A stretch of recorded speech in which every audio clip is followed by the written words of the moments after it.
Lezi izindaba zethembisa online. Right ake sikubingelele sikwamukele sawubona igama lami ngingumfanelo uPhenyi Bheshu ngingwakwaZanibe isibongo. Sikwethulela izindaba konke okwenzekayo endaweni yaseThembisa, Ivory Park, Rabe Ridge nezindawo ezisungezile.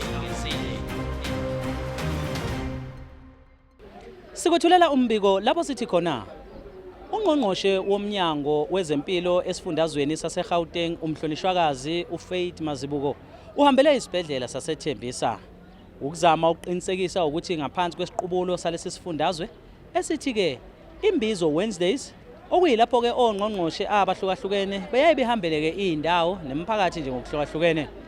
Inhloso ke kaNgqongqoshe ukuza lapha ke isibhedlela saseThembisa uqinisekisa ukuthi ke labo abasebenzisana nabo bayakwazi ke ngempela ukuthi bebhadalwe ngesikhathi nangendlela ke efanele. Ake sikhulumisane naye ungqongqoshe sizwe ke kabanzi ngalolu daba. Sibonga kakhulu MEC, siyabonga ukuthi sithola ithuba sokwazi ukukhulumisana nawe. Sicela nje ukunika ithuba ukwazi ukubingelela umuntu obukayo sekhaya. Ngibingelele emakhaya kidumedise. Good afternoon everyone. My name is Faith Mazibuko. I'm the MEC for Health and Wellness lana eGauteng. Today we are here in Thembisa. In fact, we started from the morning.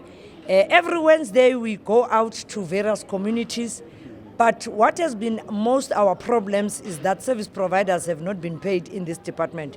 So we started first with clinic committees, we then went and met with hospital boards. Now we have been focusing mainly on service providers because some of the services that must be provided in hospital, for example, oxygen. You can't be owing oxygen. So how will people survive if they have to depend on oxygen?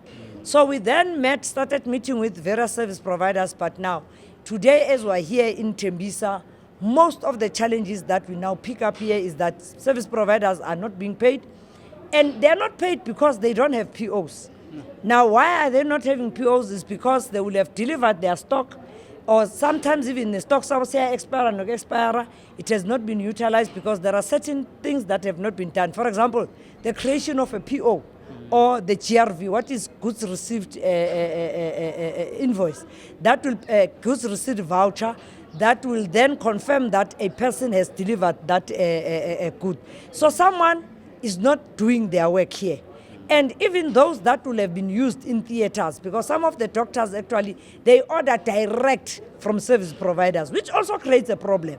Ngoba supply chain will not know who has ordered ispikiri or who will ordered what you call your consignments. Bamangala into seyfikile as they try to trace who will have ordered abamas. So it is one weakness I think in the system that is here. So some are owed because into zabo sihlezi e theater there's not been any invoices, so no loading of POs. Others they will come try and deal with paperwork, but still things are lying in the theater. They are not yet sent to the supply chain. So it's things that we spoke about. We need to correct the system much. We can't be having service providers that are owed by government. You are actually killing the businesses. Lo muntu usurvive ngaleli business leli.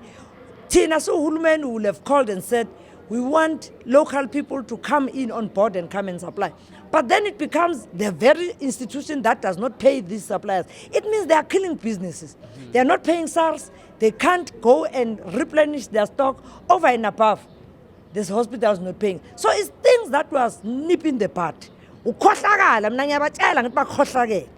you are a service provider, you must pay within 30 days. So if you are not paying within 30 days, you will have delivered this service.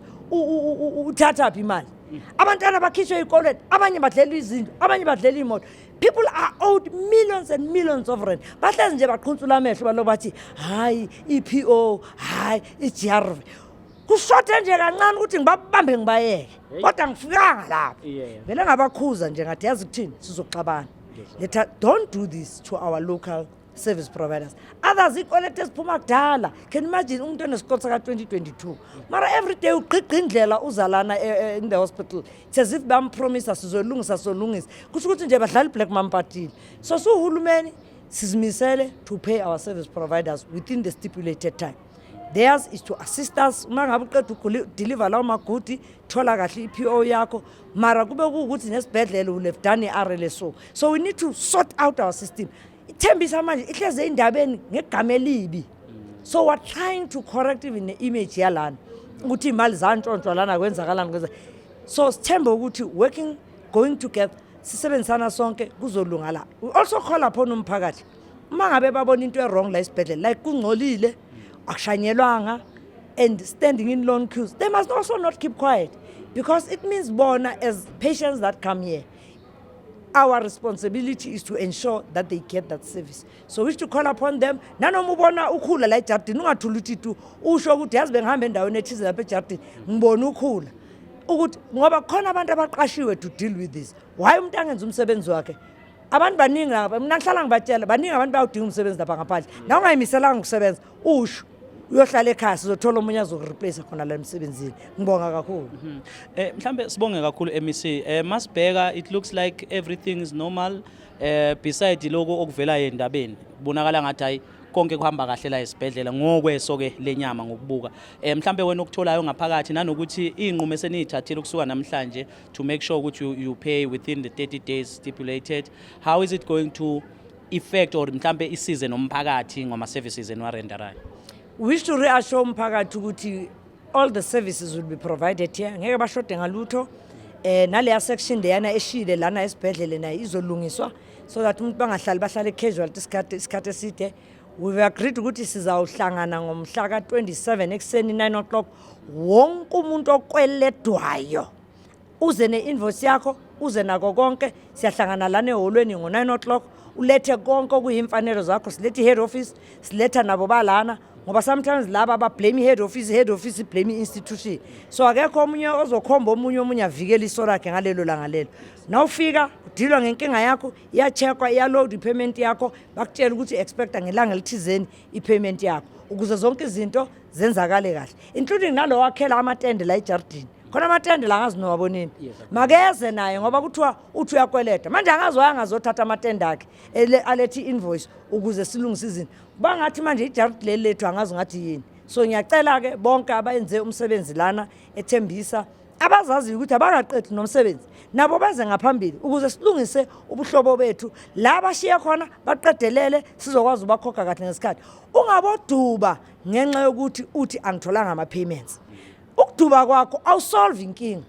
Okwakho nje ukuthi uphande lapha yana ukuze uqedelele lo ndawo lobo isebenza ithi nawusinika kahle invoice ukuthi uqedile nomsebenzi wakho. Singakujabulela lokho sisebenzisaneni sibambaneni thina sizwe esinsundu. Siyabonga kakhulu. Kuhle ke ukubona ukuthi ke ungqongqoshe yaqinisekisa ukuthi ke umsebenzi nokusebenza kufanele kuqhubeka ngendlela efanele kulesi sibhedlela ke sasethembisa nakuba ke kuyisibhedlela esikhungathwe inkulumo ke eziningi nanenkohlakalo eyayivele lapha ke komabona kude ezindabeni zethembisa online.